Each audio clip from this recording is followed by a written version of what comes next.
Before we dive into this, if you want to keep uncovering practical survival skills rooted in history, hit that subscribe button and turn on notifications so you won't miss any deep dives into lessons the past has to offer.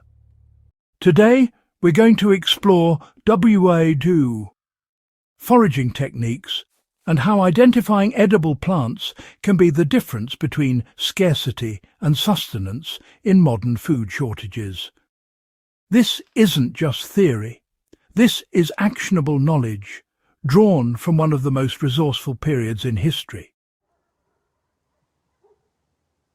During the Second World War, civilians and soldiers alike faced unprecedented food scarcity.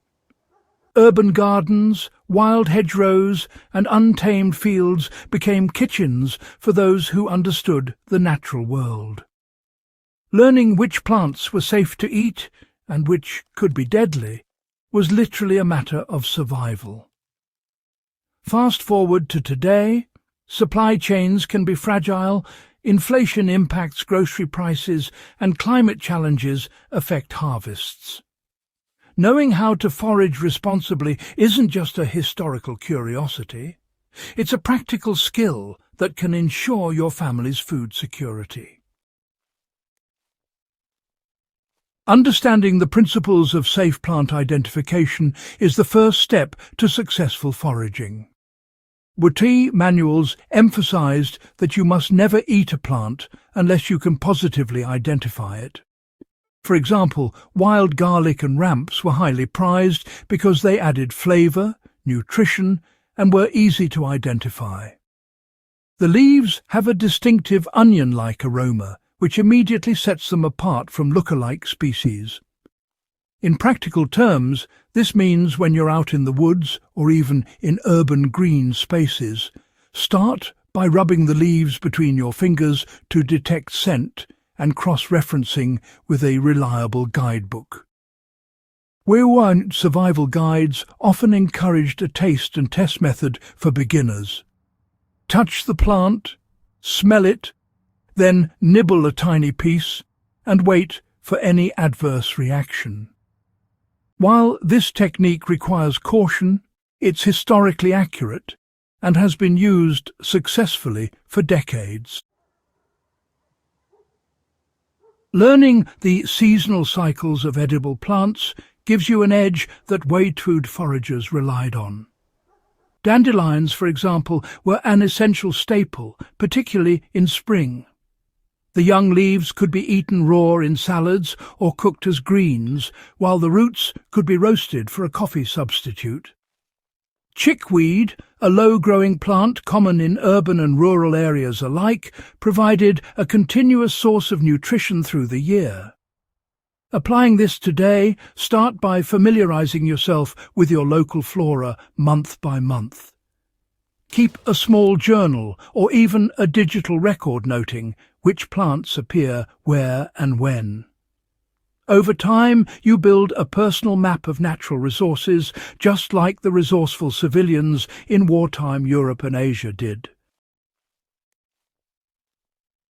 Another crucial skill, is understanding the dual uses of plants, which really was a hallmark of wartime foraging. Many plants weren't just edible, they also had medicinal properties. Nettles, for instance, were boiled into teas to provide essential vitamins, or used as a cooked green to supplement diets. WWII's urban foragers often incorporated these multifunctional plants into their daily meals, ensuring that limited rations were supplemented with nutrients. Practically speaking, if you find nettles today, you can wear gloves to harvest them, steam the leaves, and add them to soups or stir-fries, mimicking historical practices while gaining modern nutritional benefits. Knowing the habitats where edible plants thrive is another lesson drawn from history.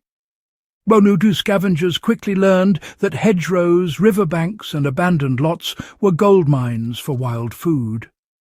Blackberries, elderberries, and wild apples were commonly foraged, providing both immediate consumption and long-term preservation options through jams or dried fruits.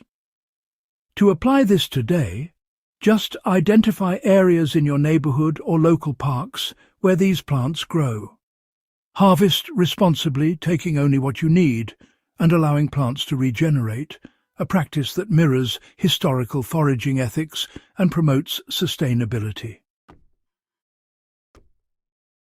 Understanding preparation and preservation was as critical as identification. WWII families developed techniques to stretch their resources, from pickling and fermenting to drying leaves and roots for winter consumption. Purslane, a nutrient-dense succulent, could be cooked or pickled.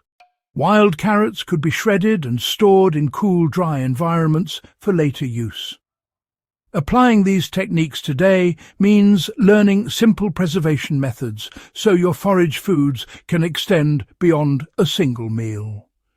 A small solar dryer, airtight jars, or a cold pantry can replicate what our ancestors did, providing both food security and historical continuity. Finally, practicing foraging safely means respecting both nature and legal boundaries. WWII, foragers often faced restrictions on public lands but adapted by using home gardens, marginal lands and communal green spaces. Today, make sure you understand local regulations, avoid private property without permission, and never over-harvest. Observing these principles not only protects you legally, but ensures the ecological health of the plants you rely on. For serious history buffs and survival enthusiasts, mastering WWII foraging techniques transforms the way you view your environment. It's a skill that combines observational acuity, historical insight, and practical application. By learning to identify edible plants, understand seasonal patterns, leverage dual uses, and preserve harvested foods, you're not just preparing for emergencies, you're connecting with a profound legacy of resilience and ingenuity. If this dive into WWII foraging has given you new ideas and tools to explore your local flora and historical survival methods, make sure to subscribe to the Legacy of Survival channel, share this guide with fellow enthusiasts, and join the conversation in the comments. Your knowledge grows when shared, and together we keep the lessons of the past alive for practical, modern-day preparedness.